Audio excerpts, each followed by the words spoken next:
want you to give me complete and full forgiveness before I do something wrong, and that's if I did something wrong. That's basically what Prime Minister Benjamin Netanyahu is trying to do. He is approaching and pursuing a formal pardon with Israeli President Isaac Herzog on 3 charges and cases that have been brought against him. Benjamin Netanyahu is facing 3 corruption cases, and they're labeled very easily to follow.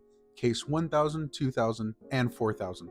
All of them on bribery, fraud, and breach of trust. For example, Case 1000 is luxury gifts like cigars and champagne from billionaires, allegedly in exchange for political favors. Case 2000, secret talks with major newspapers for softer coverage if he hurt their competitor. And then Case 4000, the big one, he's accused of pushing regulations worth hundreds of millions of dollars to a telecom giant in exchange for favorable coverage. And while all that is pending, which has been almost 5 years, his government pushed a judicial overhaul that would weaken Israel's Supreme Court and give politicians more control over judges. Sound familiar? His trial's been dragged since 2020. Hearings have been paused, delayed more than once on security and diplomatic grounds, especially during the Gaza war, with judges accepting arguments that he's too tied up with national crisis to sit in court.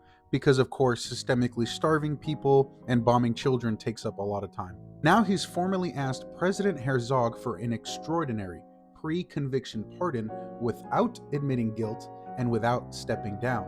Trump has publicly backed the pardon. Legal experts and opposition leaders say this would shatter the norm that pardons come after a conviction and usually with an admission of responsibility. Critics also argue that by stretching out war and crisis, Netanyahu keeps the country in a permanent state of emergency that blurs his legal problems into national security. So, just to recap, he's changing courts, delaying the trials, and then asking for a pardon before a verdict.